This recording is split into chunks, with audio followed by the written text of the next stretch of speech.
right, guys. Stephen Benoon here with Israeli News Live. Later tonight, myself and Yana will be doing a video there covering some very important issues that are going on. Also, we've got a broadcast be airing on Patreon this weekend with Colonel Greg Rinchin. Going to be answering some of your questions. But what I really want to bring your attention to right now is Mike Adams, the health ranger, as people know Mike Adams very well. I've done an interview with Mike before, but he did an interview and he's really catching a lot of heat for this interview that he did with myself and my wife about the death of her father. And he published it here on his channel on Brighteon. I want you to be able to go and look at this. I'm going to click on that interview that we did with him earlier in the week. And actually, I think we did it at maybe the end of last week, and he published it a couple of days ago. Bernard detail astonishing accusations of wrongful death against Carrie Madej. Mike would not do this story without real documentation. He had waited on this. He said, I want to see if there's real documentation. If there is, then I would consider doing the story. So he investigated it himself. We did send to him the final judgment against Carrie Madej for $1.3 million. And as we've said many times before, it's not about the money, it's about accountability. And but the court did find $1 million in punitive damages against Carrie Madej for this wrongful death. And it's really a default judgment because Carrie never even bothered to show up in the court. She just, as the expression goes, give the finger to the court that she's not coming. And she sent a letter to our attorney, basically saying that she's not Carrie Madej. She is Carrie Lynn of the lineage of Madej, and pulled the sovereign citizen card instead of taking accountability for using a lethal dose that Dr. Daniel Schultz and also Dr. Andrews and other pathologists who did an amazing job at, and totally a pathologist that had no skin in the game. He was not paid. He was not hired. He came of his own accord. He examined the case. He heard of the case, and he examined all the evidence and came to the same conclusion. Actually, even demanded a federal investigation into this because being more than one doctor involved. But clearly, according to the pathologist, Carrie Madej, and of course to the Saponara report, that was as part of the investigation on what her treatment was, that her treatment was irreversible and did cause the demise of my father-in-law. Also damaged my wife severely with this protocol as well. We both suffer with venous insufficiency. Yana's got a little bit more severe case than what I do there, but it caused my legs to balloon, and that's just never been able to leave me. Something I never had in my entire life. But anyway, Mike is, like I said, doing an amazing job in this interview here, sharing this with the world.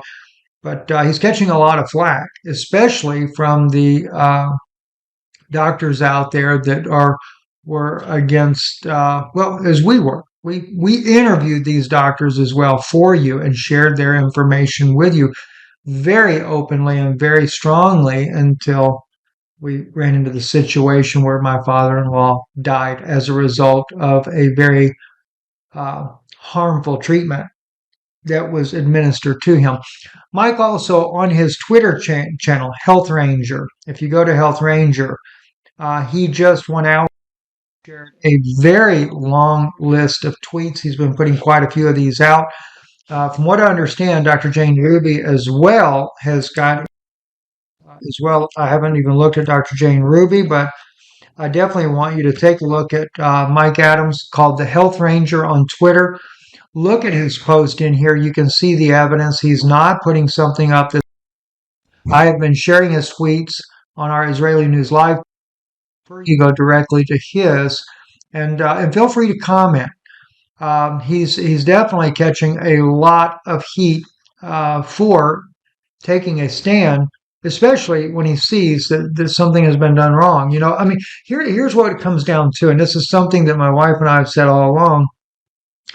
You might have a movement that is trying to do good for humanity, but if you don't police your own movement and you have someone in there that's off the hinges doing something that is so radical and there's no accountability, what kind of movement is it? Is it just a free for all? That's what it seems like it has become, a free for all. And I don't want any part of a free for all in the first place. I see several sites for Dr. Jane Ruby. Let me just see if any of these are where she is posting these things. Let's see. Gosh, but I do. Dr. Ruby has, from what I heard earlier today, that Dr. Jane Ruby has gotten into issue as well, sharing information on things that she knows about. So she's also been putting some things out as well. I don't know what she's done thus far. I just wanted to see if there was anything off the top here. I don't see anything right off the top of my screen here as I share this. But anyway, there needs to be an accountability. And of course, Carrie is only one of those doctors. Some people have been letting out who the other doctors are because it is in the autopsy report, but I know that Mike did redact that information. We have always redacted the information as well until the proceedings come up with those as well. And this still very much, there is supposed to be a meeting over the criminality of this as well. It's not just civil. But the judge in Carrie's case did find her willfully and intentionally, I think he put it intentionally, caused harm in his judgment. Anyway, I'm Steve Benoon. Please check it out. I'll put the links in the description for you. Again, Mike Adams, the health. Definitely check out his Twitter post there, as well as, of course, Mike is the founder of Brighteon, and the video that he did with us. I'll put both of those below. And comment. Please comment.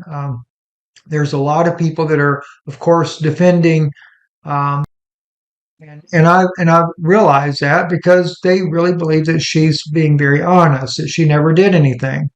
Never mind the fact that Carrie wrote the letter to my attorney. Carrie wrote the letter to me, acknowledging that she came, acknowledging she did the treatment. But just simply said nothing happened to Yana. That was her excuse.